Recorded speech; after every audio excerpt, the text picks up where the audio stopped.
And ask me, are you dying as you live or living afraid to die? I couldn't lie, son. I heard God's son, like a calm hum. Died some, came alive some, up on high some. Lifted out that prison, you'll be sliding out that sepulcher.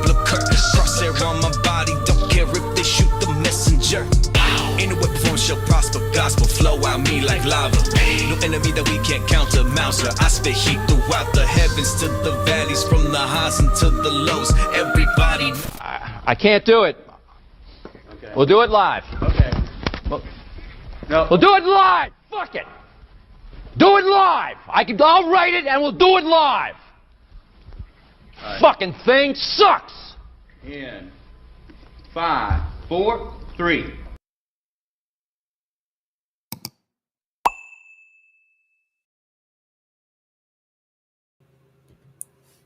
Okay, hello everybody. Hopefully that went smoother than last time. Yeah? Hello Disillusioned Druid, hey Black RG, Avery June, that's what's up. Hello Nixon Bogain, Caden Christian, Meatball, hello Mr. Crow, and Wes H. Alright, cool. So, try to keep this a little bit more low-key tonight, and hello Anthony Kimball. Now, the only thing that's going to be a little bit different that you guys might see, I have a little bit of help, and so you may see some chats pop up on the screen.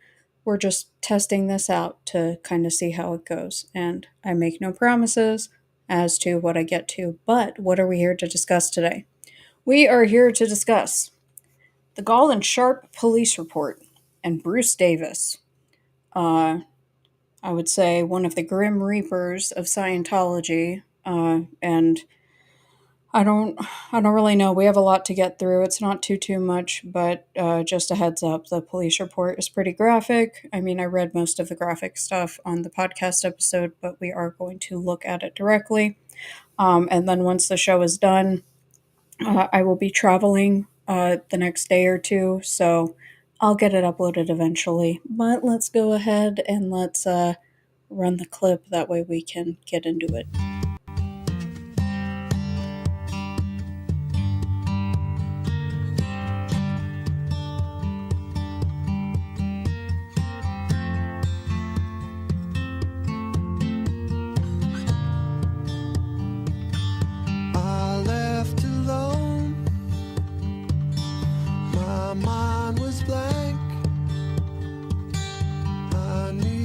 Time to think, get the memories from my mind. What did I see? Can I believe that what I saw that night was real and not just fancy? Just what I saw in my own dreams were the reflections of my warped mind staring back at me.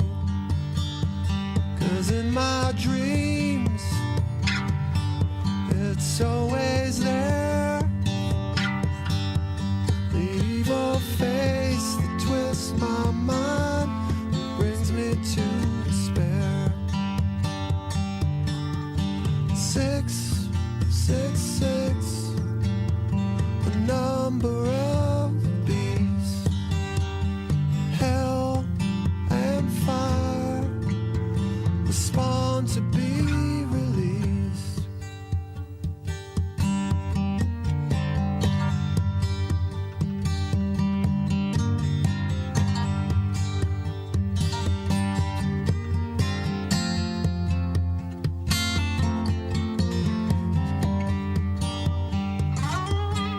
Torches blazed, sacred chants were praised, and as they start to cry, their hands held to the sky. In the night, fires burning bright, the ritual has begun, Satan's work is done. 666,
Okay, I'm back. So, I always run a music clip, but I'm just going to say this once. Please don't be rude to my mods.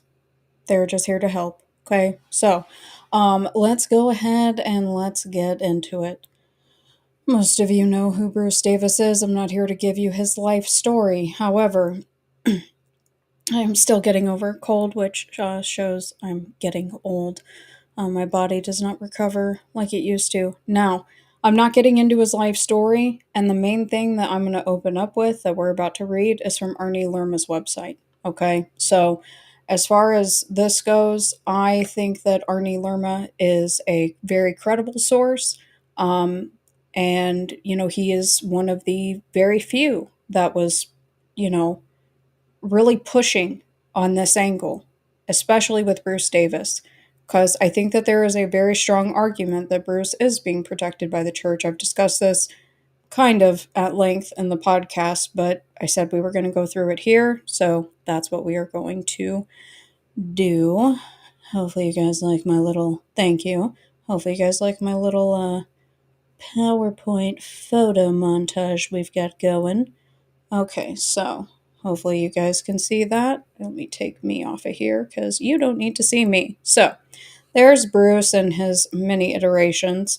I didn't really recognize him here. So this one right here, a few weeks before he described Manson as the head Chingon, this was from Ed's files. That's why there's a lot of reflection here. And this, look at his high school photo, total square into doing the devil's work. No, I'm just kidding. All right, so let's get into Arnie. Now, this is an excerpt from Arnie Lerma's website. Joe Lisa says, "You know Bruce Davis? You should feel lucky that you didn't end up dead in some downtown alley with 50 knife wounds. I don't suppose he told you what he did with the bodies of Cindy Mellon, Robin Graham, or Donna Lass, did he? Is there any way you could post that letter you reference or email?" And then apparently Bruce Davis explains how Shorty was killed and his non-involvement with the family, and then says it was not his mother or his sister or Charles Manson who told him to surrender. It was Mary Sue Hubbard and Jane Kimber, the Guardian's office, who ordered him to turn himself in. They knew the investigation would eventually reveal that Scientology was connected to the Zodiac killings, so when he went back to London after he killed Golan-Sharp, Mary Sue and Jane told him to surrender. Anybody who tries to downplay Scientology's involvement in Manson and Zodiac killings is part of a misinformation campaign. 110% I agree. Now, somebody else replies to his post here. The screenshot was sent to me, so I don't know who it is. However, I knew Joe Lisa as well, and his wife Val. Joe coming forward and making a statement is or was a very big deal. He knew. He was stable. He was a reliable witness, and he was in a position to know. Val was the FP chairman of the, I'm assuming, U.S. Guardian's office. They were both in the Guardian's office for ages. Very highly trusted and privy to heaps of dirty secrets all the way to the top. I stand with his statement here, too. What a shocker. I never read or heard this before. Makes me wonder how many more testimonies and media interviews have been tucked away and hidden from us all these years. So, that being said, here is also Steve Grogan. Now, we are going to get a little bit into Paul Crockett today. Steve is over here. I think he's definitely taller than Bruce. Oh yeah, I guess I should look at that photo. There they are. In Ed's files, it said that Grogan and possibly Paul Watkins was also a Scientologist. I think that all of this tracks. It's not me blaming everything on Scientology. It's what's up with, Paul Crockett, literally called the old Scientologist down in, Golar Wash. It is what it is, okay? Now, this is from Ed's files. As you can see, it says, "Ed, please forgive the delay." This is, where's the date? April 24th, 1973. And no, I didn't redact anything. And I'm going to tell you why. Hold on, I'll tell you why. In case they're watching, I didn't redact anything because fuck Scientology and fuck the process, right? I don't care. So, now let's go ahead and let's read this bad boy. Let me make sure I'm still not on the screen. Whoopsies. There we go. All right, so hopefully you guys can see that okay. Right here, confidential, and where is he? Deemer, right here. This clown, Lieutenant Earl Deemer. I'm pretty sure that he's one of the first guys that they got to, yeah? But over here, discussing the Golan-Sharp murder in particular, right? So James Sharp, 15, Doreen Gall, 19, murdered in the Rampart area of LA as they were walking en route to a Scientology meeting. Both subjects were stabbed multiple times, and Gall was raped.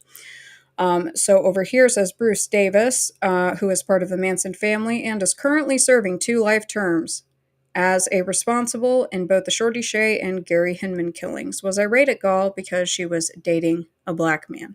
Whether that's true or not, don't really know, right? Don't really know. We don't know a lot of things about the death of these two. Well, James was a kid, and honestly, I would say that Doreen was a kid. I mean, she's freaking 19. It's ridiculous. However, they do go to visit him and said that he would be guaranteed immunity from prosecution in exchange for identifying the responsibles. And right here, the reporting agent interviewed Davis at Folsom State Prison. He denied knowing Doreen Gall and stated that of the 9 girls he was intimate with while living at Thetan Manor, he could presently account for 7 being alive and 2 that had left the country. You see Ed's little paranoid note right there, file thought about the process. He disclaims knowing of any crimes such as the double homicide involved. In general, he expressed a posture of non-cooperation and noted that a guarantee of immunity from prosecution was not impressive to a person already serving 2 life sentences on 2 murder convictions. Yeah, no shit. You think? Excuse my French. Of course that's not going to benefit him. And I think that they knew that going in. The LAPD is incredibly corrupt, but when it comes to Scientology, it's a whole nother level of corruption. They knew going in there that he had no reason to tell them the truth, and why would he, quite frankly? Now let's see. Now this, just a couple of newspaper articles before we get into the report, because I think it's completely ridiculous. And I think that this also speaks to a level of protection for Bruce, that they were only able to get him because he tried to buy a gun with a fake name. Now, the gun with the fake name situation is very interesting once we get into that, because this is where we see the family getting real tight with the Aryan Brotherhood, because they're Nazis, and that shouldn't surprise anybody, right? But down here, I thought that this article was, whoops, nope, it's this one right here. So, for those of you familiar with the Manson case, John Philip Pott, aka Christopher Jesus, so they were arrested on November 4th, 1969, and then let go. All in related to the raids in Death Valley. This was Christopher Jesus's service card. I grabbed that. I thought it was interesting. And you know, it's pretty well established that they think that he did it. They think that he killed Christopher Jesus, John Philip Pott as well. But again, I mean, this is the only way that they were able to get him, is because of this, because of these gun charges. It's kind of stupid at the end of the day. And right here, a Jennifer Sue Leghorn Gentry, that's a lot of names, she was passing an unknown substance to Davis in court. Gotta wonder what that was, Makes me think maybe it was cyanide, right? So, again, just a quick refresher, we're not going to read these. This is the newspaper articles about Golan-Sharp, right? Sitting here discussing how they were found. I think it's very tragic. Obviously, this article is the one that sticks out the most, because this is the only article that says a cryptic message was found scrawled on a garage door near where the bodies lay. They withheld its content. Now, before we move on, I'm going to put my money down, even though I'm not a betting woman, that it probably had something to do with pig, right? Here's the thing. Even for the people who want to buy into the helter-skelter narrative, I don't. Political piggy, you literally hear the SDS, which ends up turning into the Weather Underground, and also the Yippies saying political piggy years before this happens. The Weather Underground has a very similar MO to the family, very similar MO to 4P, 4Pi movement, and a very actually identical MO to John Linley Frazier, who definitely didn't do it alone. Yeah, definitely didn't do it alone. I know that there's some people that disagree with me, but I say fight me on it because it doesn't really make sense. Sorry. Maybe I should put that sound in here from South Park. Sorry, we're sorry. All right, so we're about to get into the police report. Okay, here we go. And I am not going to read the entire thing, but this. Take my stupid face off of here. There we go. So, and I've never seen this anywhere else. This was sent to me. Okay, but this is the homicide report. The people that found them, right? This Emmett Rush guy and Alex Risk. Okay. And right here, the autopsies. There's a lot of Scientology files about these autopsies. Seemed that they had a direct line to the medical examiner, the coroner's office, which is also very disturbing. But Dorian Gall was stabbed 35 times in the chest, 6 stab wounds to the neck, 9 stab wounds to the top of the head. Stab wounds were inflicted with a 1/2 inch to 1 inch wide knife with blades 2 to 4 inches in length, having 1 sharp and 1 dull edge. Depressed open fractures to the right face and nose. Inflicted by whipping with a patterned device, probably after death. Death attributed to multiple stab wounds to the chest, perforating the heart 7 times, the aorta once, her right lung 6 times, and her left lung 17 times. And spermatozoid in the vaginal vault. It's fucking tragic what they did to these kids.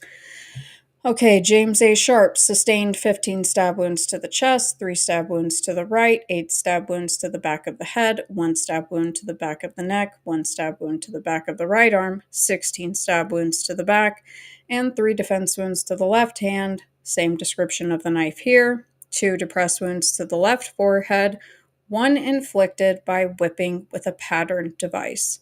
Death attributed to multiple stab wounds to the chest and back, perforating the heart 3 times, the left lung 8 times, and the right lung 8 times. So, right here, talking about where they find them in a driveway, and how they found the bodies.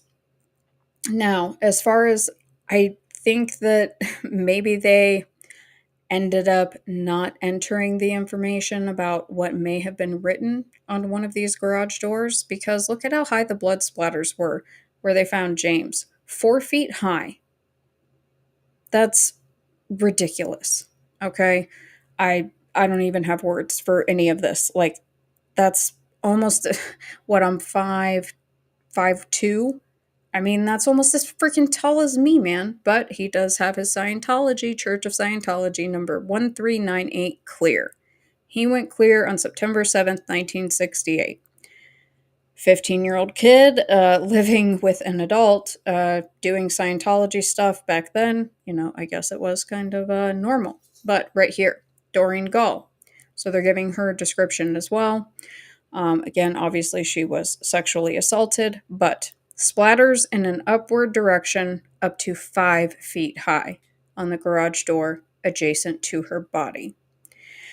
So, the position of both victims' feet and hands, blood splatters on the garage doors, blood splatters on the driveway adjacent to their bodies, and the minimal amount of blood at the scene indicate that the murders occurred at a different location. The bodies were transported to the alley and were roughly dropped on the driveway. Both victims were beaten with a chain or similarly patterned device after their bodies were placed in the driveway. The impressions left by this device were notably void of blood. Why did they beat them after they were dead? I have no idea. There's a couple of theories out there with some people that are smarter than me that I've sent this to, but we're not going to get into that. So here we go, naming all of the officers involved, Now, this entire follow-up investigation, lots of contradicting stories here. Now, I had originally highlighted this, but I decided not to use it, but Most of these people, they're not just regular old Scientologists. These are high-ranking Scientologists. Actually, most of them, as we're going to see the list at the end, were working for or were married to someone in the Guardian's office. Okay, but here are all the people that they interview, and right here, so there's the mysterious Thetan Manor, the place that so many people like to pretend doesn't exist, right? Which doesn't really make sense to me. And again, a lot of these stories conflict. There are stories in here saying that, James audited Doreen in his apartment and then they left. I don't know what happened. Nobody really seems to know what happened. I think it's very shady that they were working with the Guardian's office in trying to get this resolved because I do think that they were covering it up. And here, just discussing Doreen's family. She came to LA in March to attend Scientology classes. Her parents live in Albany, New York. Okay, that's all good and well. Like I said, I'm not sitting here reading this whole thing. And here's all this other stuff that they are analyzing. Threat, I'm pretty sure that they mean thread here. I think that this is a misspelling. A thread on his right pants leg and a matchbook, and I'm assuming thread under, the head. Obviously, someone wasn't paying attention when they were filling out their paperwork, right? And then here, the guy thought that he saw two drunk people that were passed out, freaked out, realized that they were dead bodies, da da da da da. And I'm not trying to be passive about this. It's just, I don't want to sit here and read this 20 times, right? So, I love that they're checking out with the state attorney general to see if they have any informants in Scientology. They don't. Way to drop the ball. And then here, talking to the LAPD, and I think this is one of the employers. I tried to look them up. Yeah, this is one of the chain companies. This one right here, James Kennedy and Anthony M. Schultz. This is the one I was trying to find. National Features Syndicate. I couldn't find this one. So it says Schultz and Kennedy have conducted an extensive investigation in the LA and Bishop areas into the Tate and LaBianca murders. They feel that Scientology and the process are one, I agree, and the same organization, and that there is a possible link between the Sharp and Gall murders and the Tate and LaBianca murders.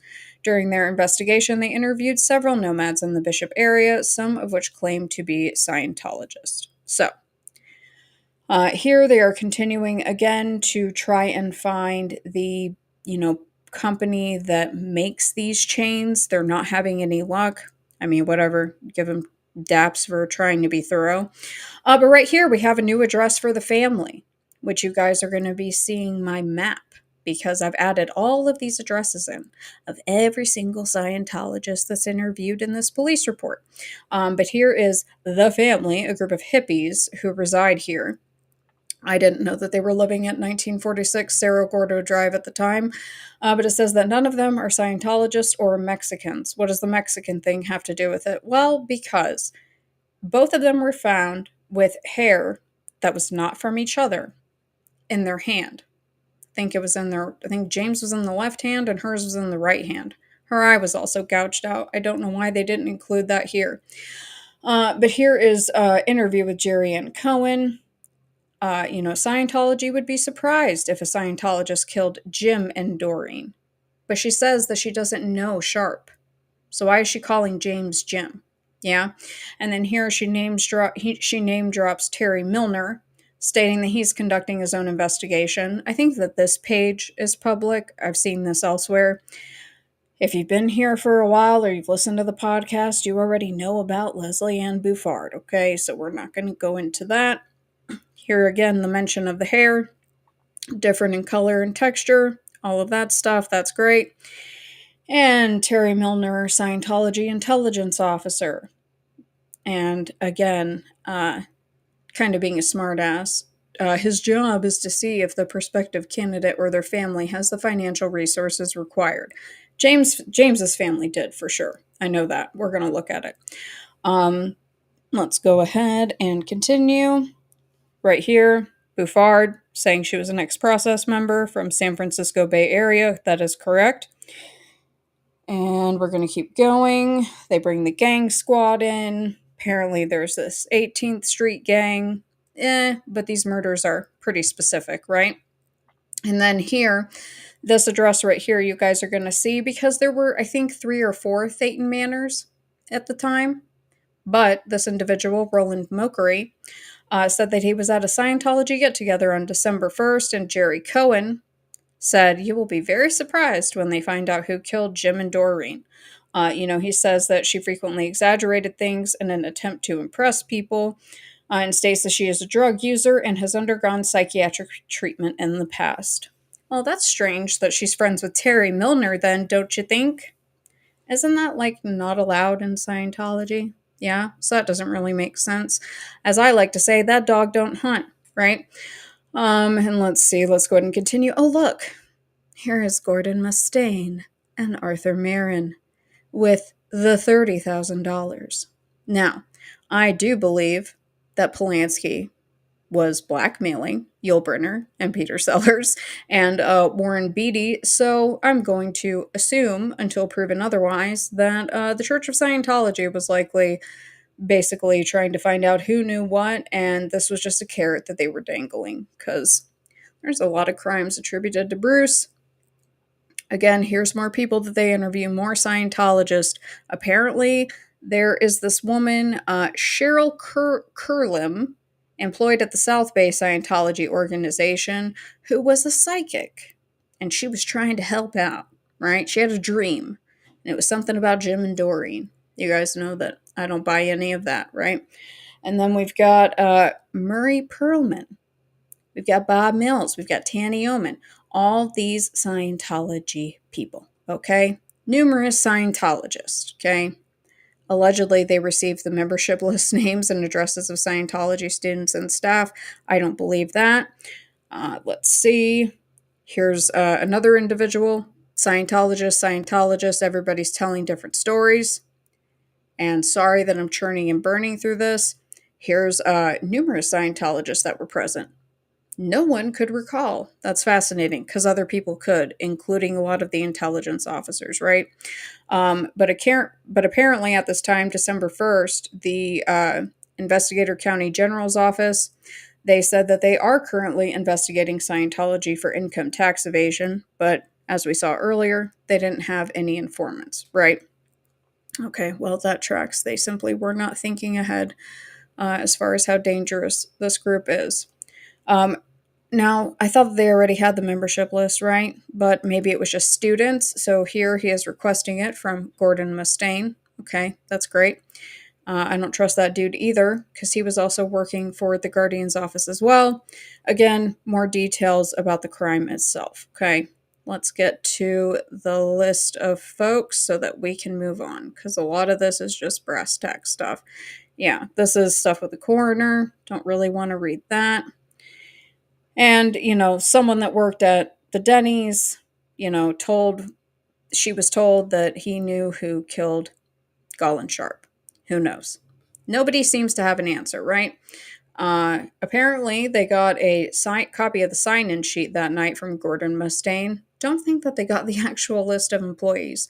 Now, this part right here, this is for the people that are Scientologists or are, quote, ex-Scientologists, in regards to the discrepancies in this report. And again, I'm going to upload it, okay? That way you guys can see it for yourself. But from what I understand, what she was doing, the classes that she was taking, and this folder that James had, apparently something went wrong during her auditing session. And whatever was in that folder, allegedly, from what I'm told, could have been the reason that they were killed. I have no idea, because I don't understand Scientology and I don't want to. Okay? Don't need to. But here we go. Lots of Scientologists. This is a Scientology address. 2723 West Temple. Bonnie Bray. We already know that. Let's keep going. All right. Lots of just random information, random people, and hey, did you see them? Did you see them? Yes, no, maybe so. Trying to determine the truth of where they were at, because a lot of people can't keep their story straight. But right here, suspects unknown at this time, probably at least 2 people involved. Well, yeah, that makes sense, because they're moving 2 bodies who are already murdered and beating them with chains in a driveway.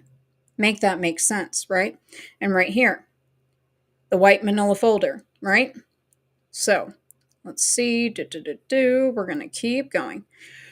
Right here, these 1032 South Bonnie Bray, 1030 South Magnolia, 1047 South Eldon, 816 South Beacon, and 820 South Beacon.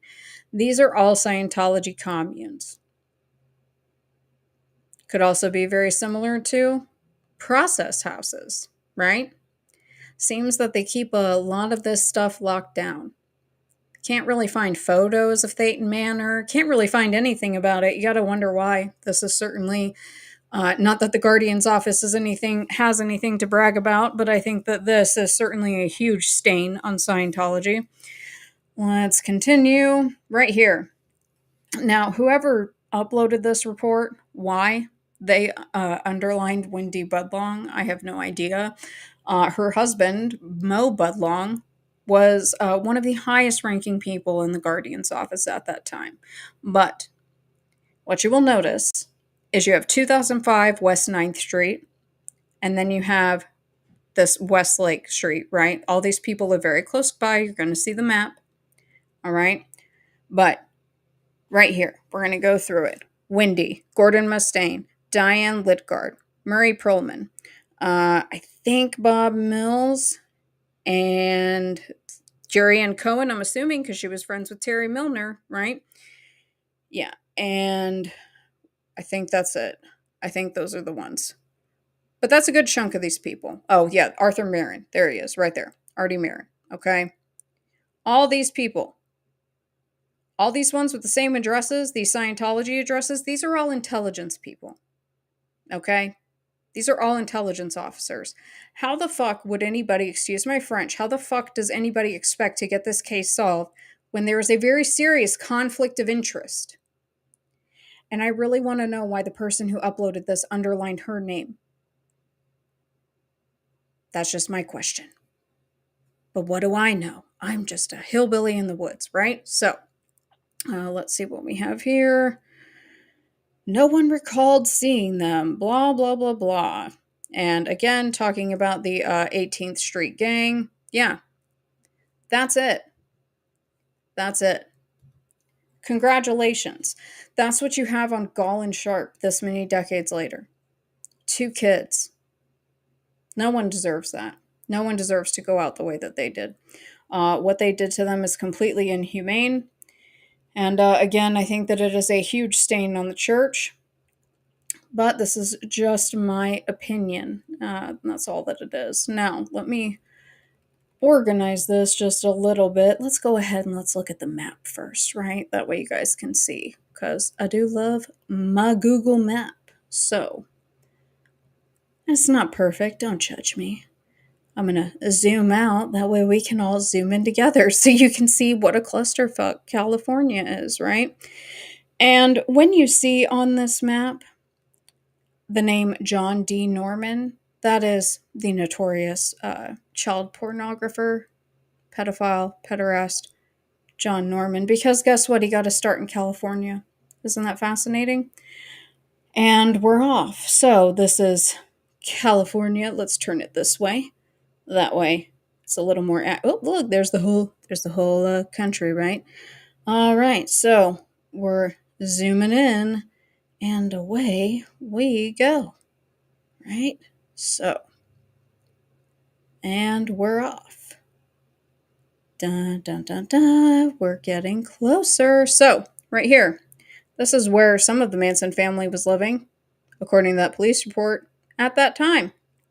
Isn't that nice? Now, here is the American Saint Hill organization. That's what was referenced in the police report, ASHO. So I also think it's really weird that the police report put ASHO in there. It's almost like there were Scientologists in that police department, if you know what I'm saying, right? Now, let's zoom in a little bit more. Here is one of Victor Wilde's leather shops. Yeah, but let's get real close in here. There we go. So, here is 1 commune, 2 communes, Thetan Manor. Here's where they were found, and another commune. This is where Jerry Ann Cohen gave her address. This is where little Lady Budlong gave her address as. I'm assuming American organization, Los Angeles. Hell if I know. There's another LA org, though, that they listed for on the police report as a location. And then this is where James Sharp was living. Okay? This is a spooky area. This is a spooky place on a map, right? In my opinion. Real spooky. You want to get a little bit spookier? We're going to go off topic for 5 seconds. Let's see. Oh, yeah, there's another one. See? There's another one. There we go. Let's go over here. Hold on. Let me zoom out. Okay. So if you listen to the last podcast episode, let's see how close we are. Here we go. So, isn't it kind of creepy that this is a business owned by John Norman. This is an episode, not an episode, a business owned by John Norman. This is a business owned by John Norman. Here's the Magical Mystery Museum. Here is where Processi and Susan Dubins lived. And the Golden Cup restaurant was the Chicken Hawk capital of California. Right here. This restaurant. Yeah? Kind of weird. But hey, what do I know, right? What do I know? Let's see what else we got down here before we leave. We got at least one process house right there. Artie Aarons, who rented out the Barrymore estate to the process. That's where he lived. We've got the Pussycat Theater. We've got Victor Wilde's Leather Shop. We've got some of the Straight Satans. Some of these guys get busted in some other murders. This is where one of them got arrested. And for those of you who did not know, John Norman had Norman Conquest International and also Mail Call / Conquest Publications. Isn't that nice? Isn't that absolutely disgusting? And I hate these people. Oh, and then there was this huge nudist colony that was also involved in a lot of weird pornography out there. And then we've got Dr. John C. Lilly, who was obviously very good friends with the process, especially Timothy Wiley. Genesis Peorage was really into a lot of his stuff. Yeah, no, they didn't know each other. What are you talking about? They definitely didn't know each other. Now, we're going to kind of work through this in a little bit out of order, but I want to get through Golan-Sharp. We're not going to sit here and dissect every single little thing. I pulled what I could find of their family. I really couldn't find much on her, unfortunately, but because it drove me nuts for a long time. I wanted to know who James was living with. I'm like, this kid is so young. How does this happen? And so I was able to pull quite a bit of family history on him. I'm just going to show you guys what I found. And yeah, well, I mean, the Pussycat Theater ties into the mafia stuff. You know what I mean? It all gets real gross real quick. So let's do this. All right. So, I mean, he was so young. I don't know why it bothers me so much. It probably shouldn't, but it does. So, this is going through his family. Okay. All right. I think this was his grandfather. I thought it was weird. I see Scottish rites, Mason lodges. I'm like, I got to throw it in there. Yeah. But right here, this was really one of the only obituaries that I could find for him. James A. Sharp, son of Donald A. Sharp, brother of Susan C. Sharp, and grandson of Henry C. Sharp. So, very tragic, very young. There are some other photos of him. And then right here, another newspaper article from the LA Evening Citizen News, November 24th, 1969. Where they do state that they were severely beaten and stabbed at another location before they were dumped.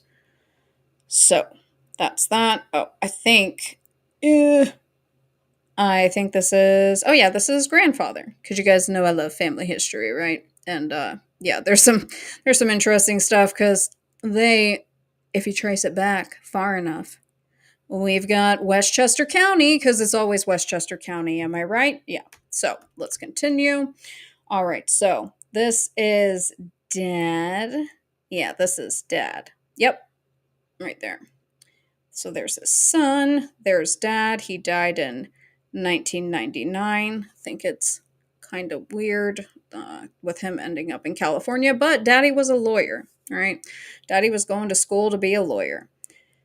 And over here, very, very old yearbook, the Jambalaya, 1945, down in NOLA. Gotta wonder if he knew Tommy Jude Baumler Jr., right? Just gotta wonder. But right here, there's his dad, right there. Handsome guy. Handsome guy. I love me a man in uniform. Just kidding. All right, I mean, not really. But anyways, let's continue. So I just grabbed everything that I could find. Anything that I could find on him. Okay, family tree, all that stuff. Here's more of his family.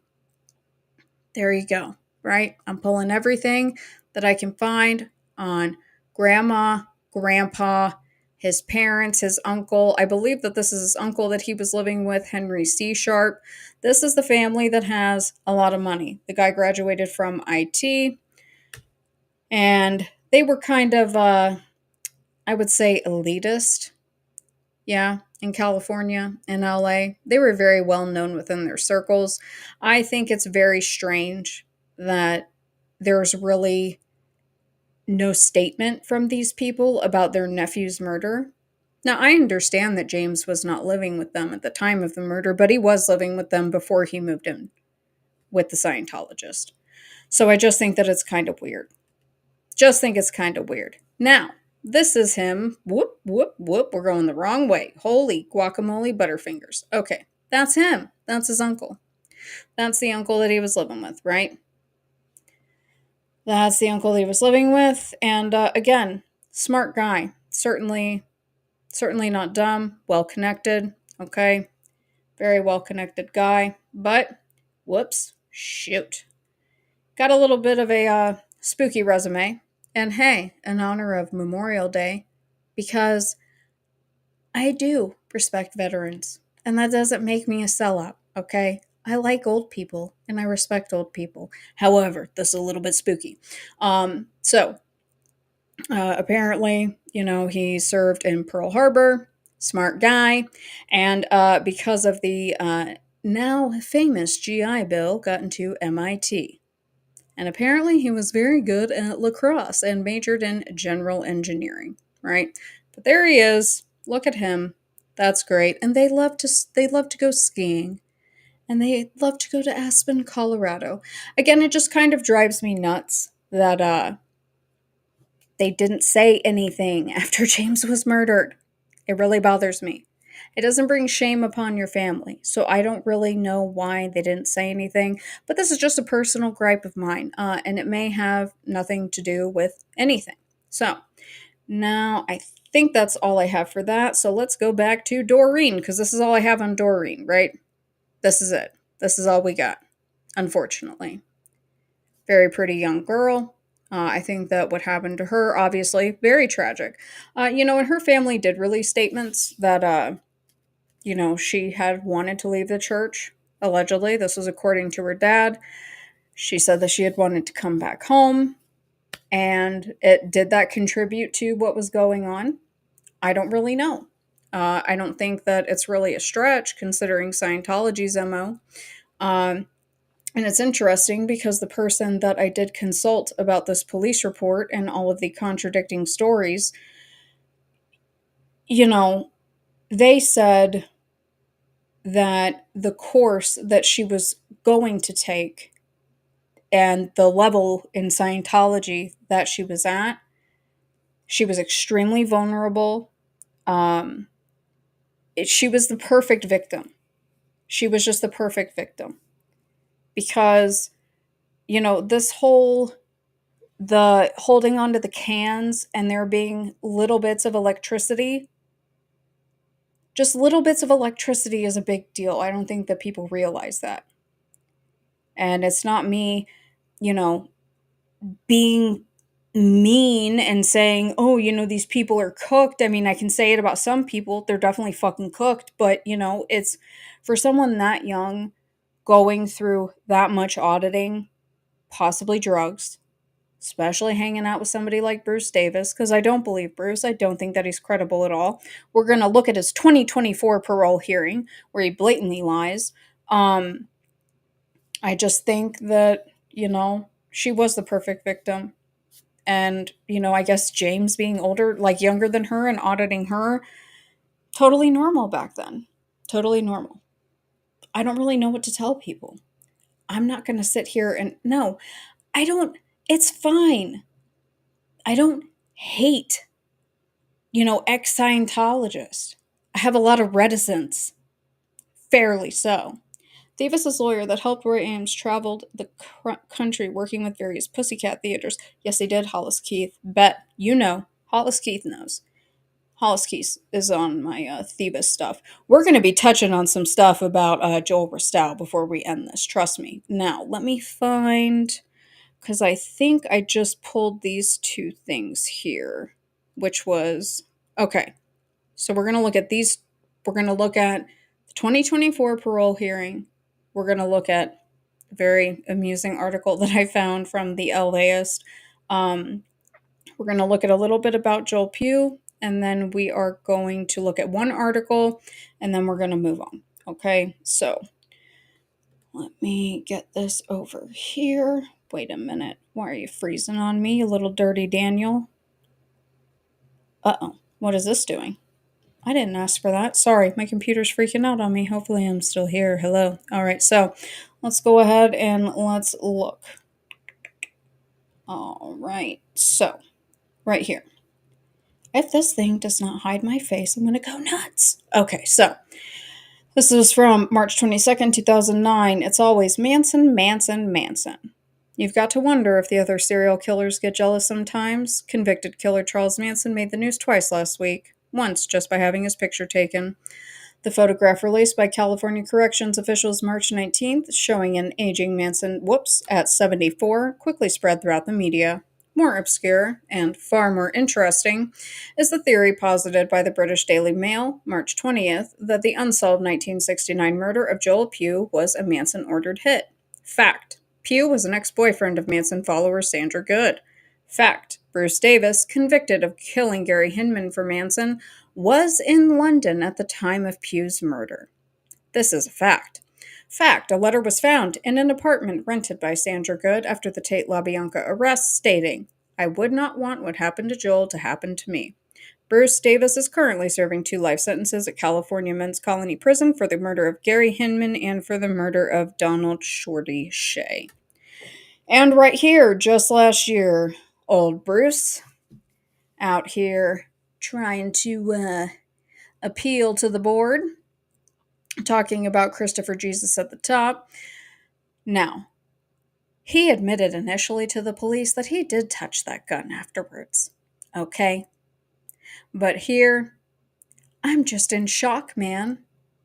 I had never seen anybody that had committed suicide, for sure. And then they ask about Doreen Gall and James Sharp. If she was an ex-girlfriend. No, not mine. Okay. Did you? You didn't have any. Why is the deputy commissioner so nervous? You didn't have any part in their deaths? I've never heard of those. I've heard of it. Spit it out, stuttering Stanley. I've seen it listed, but I don't know who they were. Okay. And then a reference to Joel Pugh and Bruce Davis. Who was he? Are you kidding me? I'm asking you. Well, okay. This was, I know who it was, Sandy Good.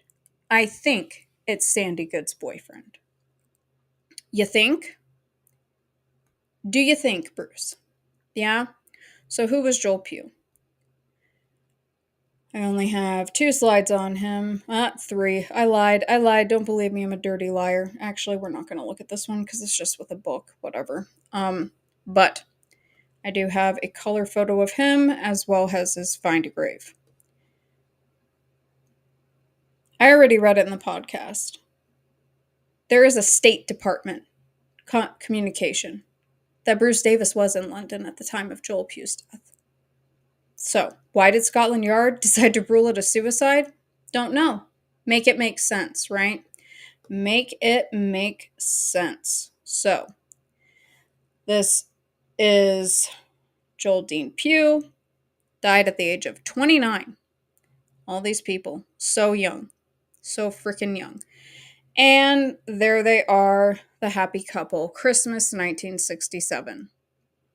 You know that there's a really crazy documentary out now called, I think, like The Manson Women, and she's in it, along with Squeaky, who they decided to let out of jail, which is freaking nuts.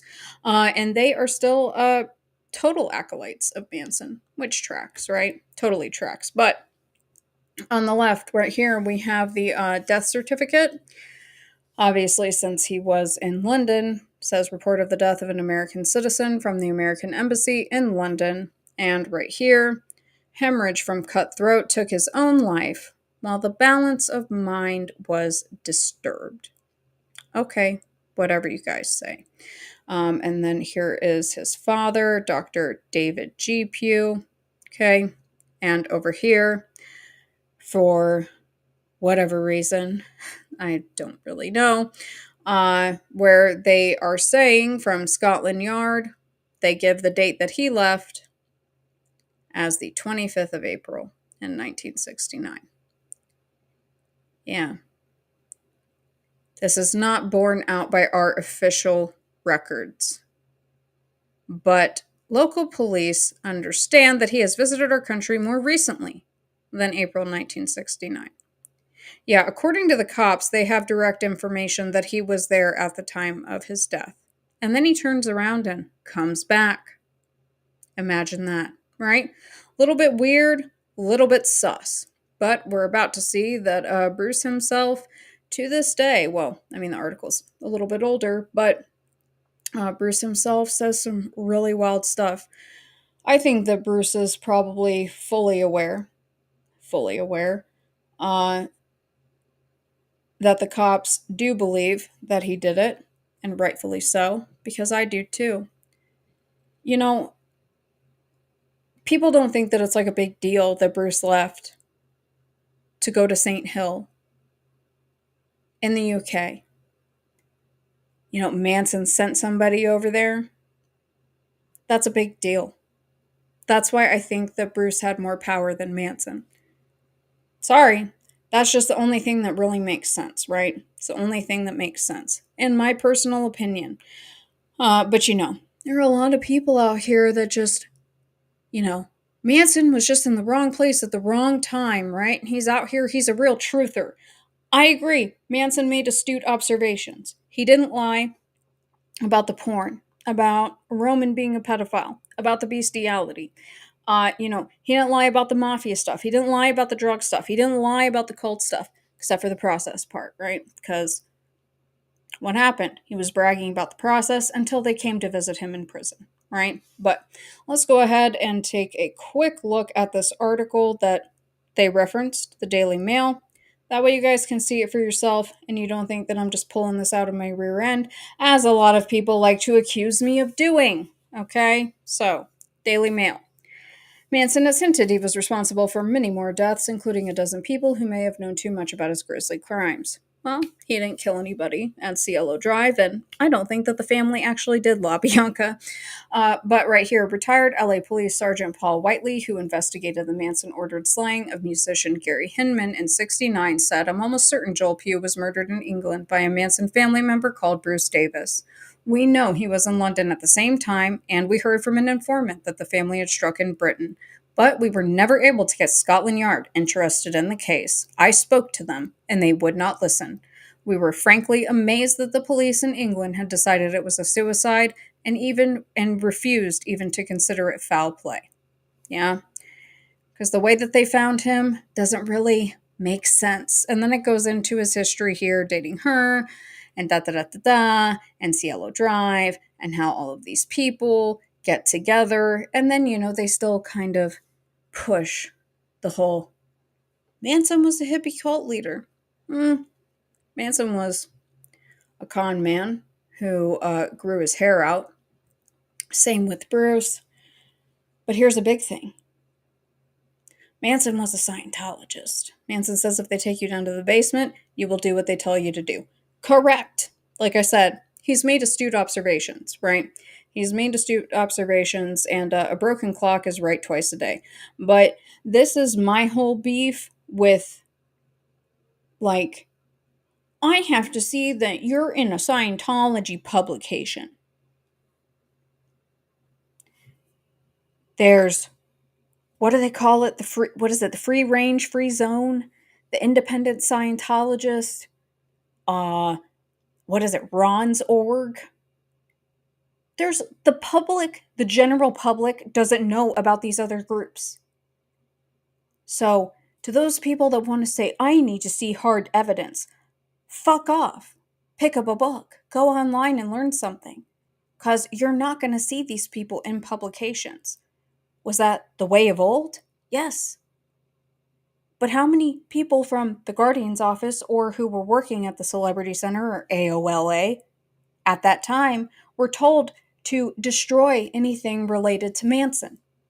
And why were so many of those memos Manson and Bruce Davis?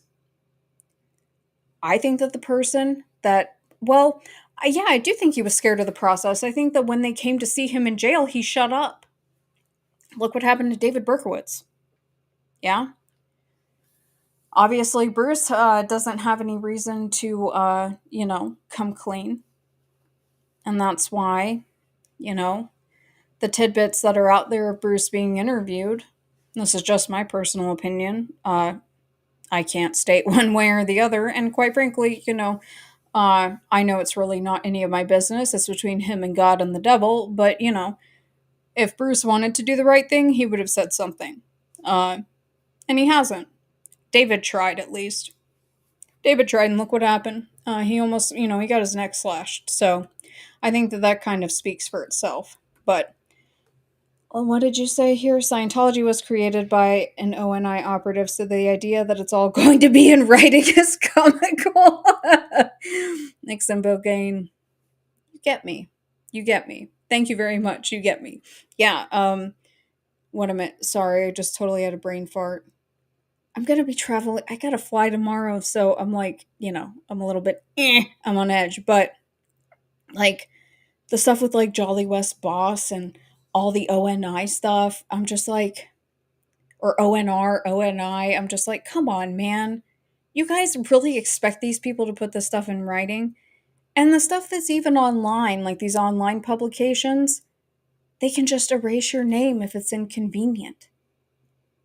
Being a Scientologist isn't a status symbol anymore. Low-key kind of embarrassing these days, largely thanks to, someone like Tom Cruise who freaks out, on Oprah's couch and acts like a total psychopath, and John Travolta, quite frankly. It's not the same.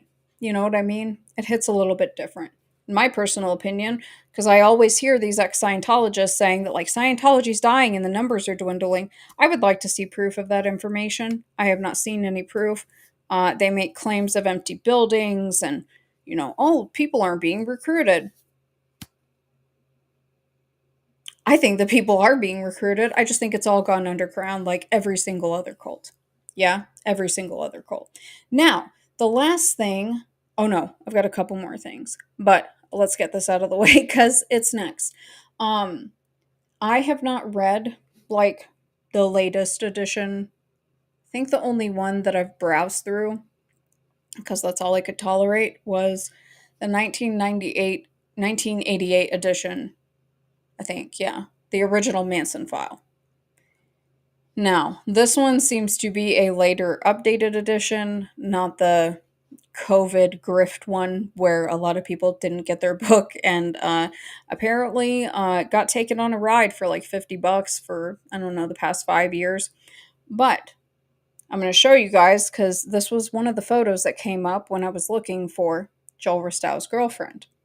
And this is the only place that I've seen this photo particularly. But then I decided to go and try and find her. And I do not know why Nicholas Schreck is providing inaccurate information like he did with Joel Ristow's family tree, but let's go ahead and see what they had to say, because I don't use the blogs, guys. I don't want to use other people's research. I'm very clear about that, especially with the podcast, but I just took this screen grab. This is from the, I want to say the Tate LaBianca blog. I'm pretty sure. I'll find it if somebody wants to give me a hard time. Whatever. The people who read these websites should know. This is from 2013. So, Charlene McCaffrey, right? It says, photo courtesy of Nicholas Schreck. Well, this looks like a screenshot from a video, if I'm being honest with you. Oh, wait, we're going to call him by his birth name. Barry. Barry. Hi, Barry. Are you watching? So, right here. Shrek writes, putting a face to the name of one of the Tate LaBianca saga's most mysterious figures. Readers of my book will recall the name Charlene McCaffrey. On April 13th, 1969, McCaffrey, the receptionist at J. Sebring's celebrity hair salon and drug dealing business, was robbed at gunpoint by drug dealer Tex Watson, along with her lover, Joel Ristow. Ristow was Sebring's drug supplier, and connection to the Genovese crime family. Watson tied McCaffrey to Ristow before stealing their drugs, the exact same method of operation he would use on August 8th and 9th, 1969, when he robbed drugs from Jay Sebring, who was tied to Sharon Tate. Watson even used the same gun to commit both crimes. Well, if you go and read this blog post, they literally destroy his argument about some of that stuff, because the claim that all of this, the text was fully aware, is a real big stretch. But this is actually her. Her name is Carlene, not Charlene. She was born with a different name. Very beautiful woman. Total stunner, right? But right here from the Tate homicide investigation. Whoops. Right there. So, are we going to assume that Barry can't read? Or is he trying to send people on a wild goose chase? Yeah, because right here, Carlene Ann McCaffrey, receptionist for Jay Sebring, talking about Joel Ristow. She said Ristow informed McCaffrey that he had delivered cocaine and mescaline to the house, but that Frykowski and Sebring wanted more, and that he had gone back down the hill but was unable to locate the other narcotics they requested, and therefore he did not return to the Tate residence. Yeah? McCaffrey stated on August 7th, 1969, she had talked to Sebring and he had informed her that he had been burnt on $2,000 worth of bad cocaine. McCaffrey stated that in her opinion, Sebring would do almost anything to get back at the person who had burnt him. And McCaffrey was arrested along with Ristow in April after two armed men had entered Ristow's apartment at approximately 6 a.m., tied them both up, and shot Ristow in the foot. When sheriff's investigators arrived at his apartment, they conducted a search and found a quantity of marijuana, cocaine, and hashish. The DA refused to file on McCaffrey, but did file possession of narcotics for sale against Ristow. So I think that he just thinks you're dumb. That's my take from it, right? And even right here, this is in all the editions of the family, except for he refers to her as Mrs. McCaffrey. But he doesn't misspell her name. Not from what I could find. I tried to peel through this book to look. Now, what does she end up doing? Whoops, because I can't really find a lot on her. But, apparently she was connected in Hollywood. Okay, I can't remember what guy she ended up dating. It was Harvey Rydell. He was a director. I think it's Harvey Rydell. But she was a movie location manager, right? She also acted as well. She was also an actress. So, good for her. Good for her, right? Again, consider the source, including me. That's why I show you my sources, right? I have very rarely said, trust me, bro, and take me at my word, but I end up coming through. I end up showing you, right? Now, this I want to show you guys because where is he? Yeah, hold on. Let me find this. Because this kind of messed me up. It didn't mess me up, but it threw me for a loop. Because actually, this is not about Bruce Davis. But before we finish out with Arnie, this is about Bill Menser. A lot of controversy about old Billy, right? Which is fine, whatever. Some people think he's Manson too. I don't really endorse that. I think that we don't know enough about William Menser at this point. I'm open to any theories. I think that all theories are valid and plausible, and anyone who insists otherwise is not being, an honest dealer, so to speak. But I came across this article today and I was like, well, I don't know when I'm going to stream again, so I'm going to show you guys. Because wouldn't you know it, Bill Menser said that he knew who the Zodiac was. So, right here, because there's a lot of people that think that Bruce was the Zodiac. There's books about it. It's really strange. But this is from 2003. This man could be Frisco's fiendish Zodiac killer, right? So, right here, a post-investigation unearthed compelling links between 54-year-old killer William Menser, who's serving life without the possibility of parole, and the police profile of the Zodiac killer, the San Francisco DA's attorney's office says.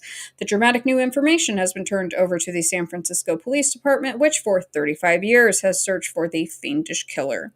There appears to be some compelling parallels here, said Mark McNamara, the public information officer for the San Francisco DA.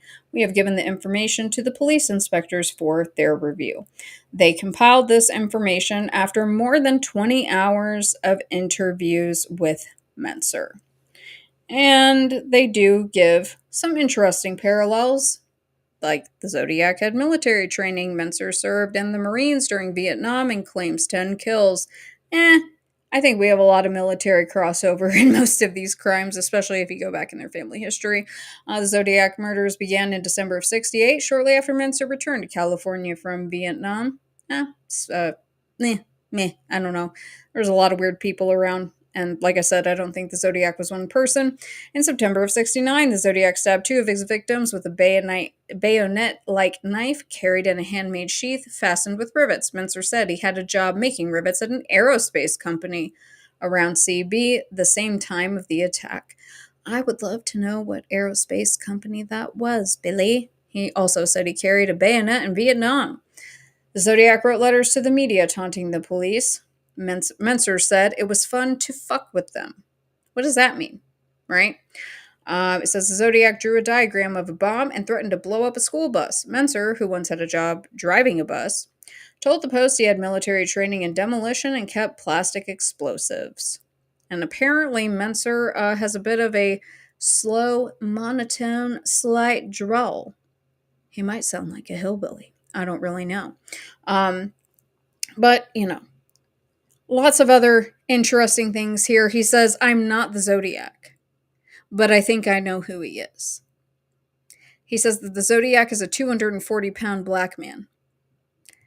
Billy, what are you doing? What are you doing? Come on. Come on now.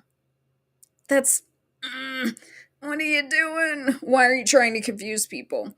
But in 1966, he was based out of Camp Pendleton, which I definitely think is interesting. Says the Riverside killing mentioned in the Zodiac letter took place a few months before Menser left for Vietnam. There were no reported Zodiac murders until Menser returned to California about 2 years later. And then talking about the Zodiac picking off kids as they get off the school bus. It's just interesting. Old car restoration, I think it is Mike Menser. Let's look it up. I'm at 1 hour and 10. We're not going for 3 hours like the other night, right? I think it's Mike Menser. Let me see. Steroids. That dude was freaking jacked. Let me see. Hold on. Let's look it up. Yeah, I'm 99% sure that this was him.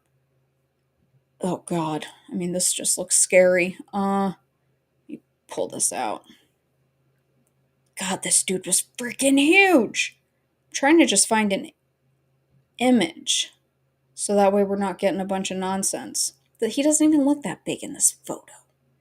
Hold on. Hold, please. Talk amongst yourselves. Don't get verklempt. Let me see. I want to get like the Monster Man photo. I mean, the dude, in general, he looked ridiculous. It's just, I don't know. Hey, everybody has their things, right? Everybody has their things. Let's take a quick peek. Oh, wait, it won't let me do that. I need to go this way. There we go. I think that's him.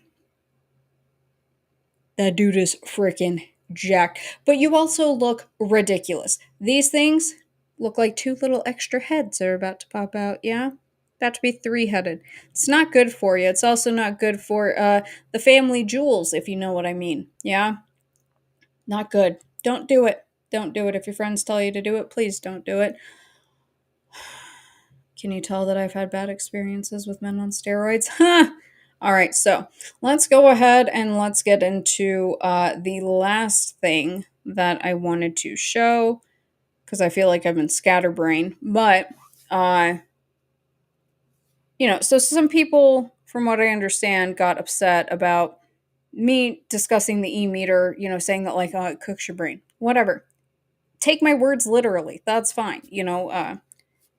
Call the cops. I don't really care. But the little bits of electricity, which, fascinatingly enough, last night when I was reading through one of Timothy Wiley's books, because I'm working on the Rome episode, right, which is taking me forever, when he is detailing how Robert and Mary Ann changed the e-meter to the P-scope, he's really specific.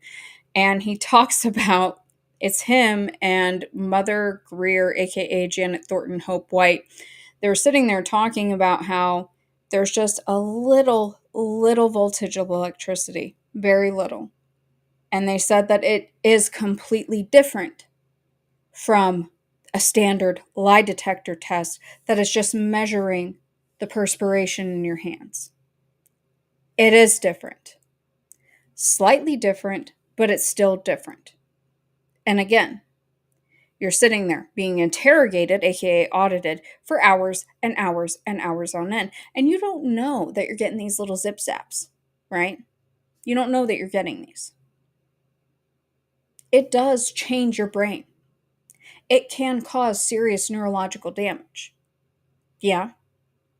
Imagine little James. He's 15 and he's already a higher ranking Scientologist than a 19-year-old. He was already clear in 1968. He was clear like a year and 2 months before the murders. And he was a baby. Just makes you wonder what kind of dark stuff was going on in the Sea Org, right? But let's go ahead and look at Scientologists being extremely dramatic. But what else is new? So, hopefully this will pull up because I just totally froze.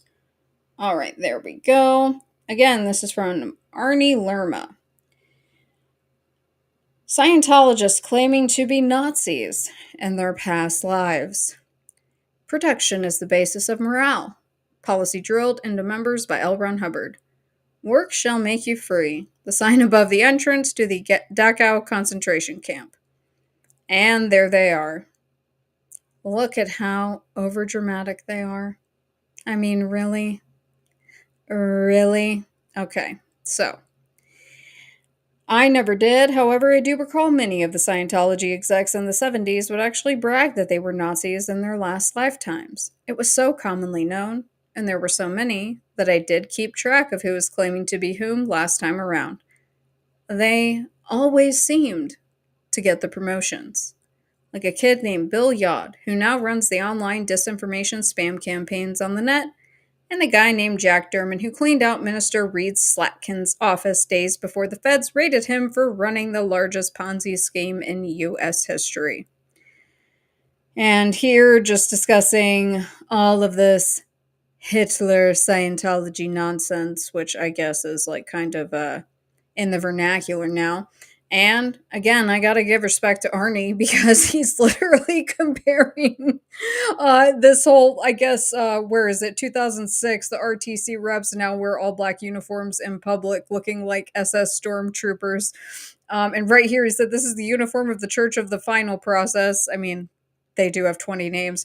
Founded by renegade Scientologists whose magazine ran Charles Manson on its front cover. All they have to add now are the black German shepherds on chain leashes like the process. I think that this is very, very entertaining. And down here, some of the answers that he has seen from people that he asked who was, willing to go on record about this. Gary Epstein, who was CO, I don't know what that means, at AOLA, bragged he was a Nazi in his last lifetime. Right here, two guys in the late 60s, I guess, joined the Sea Sea Org as college freshmen. Both said they were Germans in the last war. I don't know how much Nazi or SS. One said he was Rommel or Rommel. I have no idea. I don't know all these Nazi names. Here we go. A Clearwater chiropractor. In Scientology OT7, Jimmy Gatza. He was a Nazi in his last lifetime, and so was his wife. Isn't that fascinating? And apparently, for Arnie, his course supervisor, Jean-Pierre Vogel, also a Nazi. Imagine that, yeah? Quite a few. Yeah, Judy Jackson in Berkeley being a Nazi officer. Whoever this is, they don't name it, but he was a Nazi tank commander in his past life and had run over people with the tank and enjoyed it. Fascinating. Isn't that fascinating? Gary Weber, I'm sorry to say, I was part of the Scientology Gestapo organization and probably felt much like the Nazi youth did in pre-war Germany, full of hope, our heads filled with great promises, and willing to do anything for the Führer. Okay, so obviously a little bit overdramatic. Yeah, a little bit overdramatic. I'm going to drop this in here. That way you guys can read that if you'd like. Because, whatever. There are some, people now that are like, oh, like, we grew up in, like, the, Hitler's youth. And it's like, okay, hot take now. I'm trying to think, is there anything else that I need to show you guys? I know I was all over the place. But I just wanted to get through it. Because I may die on the plane. I know I'm very overdramatic in saying that, but, still. Oh, that was something else that I wanted to throw out. As far as them thinking that they are, Nazis in their past lives, who else thought that they were a Nazi? Who else thought that they were a reincarnation? Marianne de Grimston. Yeah, Marianne de Grimston did. That was her whole shtick. Do you see what I mean? That there's no difference between Scientologists or Processians. They're all the same. And no, Arnie did not kill himself. No, he did not. And, I also don't accept what we have been told about the late Doug Kramer. But whatever. I don't really care, what these people have to say. So it is what it is. But I think I'm going to leave it here for now. I feel like I've put enough in here. I will upload the report. I make no promises when. Okay? But the report's going to go up. I'm sure it was a famous Hollywood cowboy character. I will put the report up. It will be unredacted. Because again, I don't care. Fuck you, Scientology. Fuck you, process. Screw you, Bruce Davis. If you wanted to do the right thing, you could have. And the fact that they let out Squeaky is just like, obviously I'm late to the train on the whole Squeaky thing. Because I was watching the documentary and I was like, wait a minute, she's out of jail? Like, she tried to murder the president. And it's like, look, the Fords are sus. Boyd Bryce tried to give Gerald's wife a skull, like a goat head, a goat skull.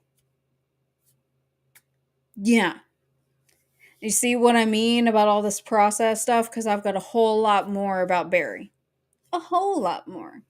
Got a lot more about Boyd Rice and Michael Moynihan and all these Nazis. No, Arnie did not kill himself.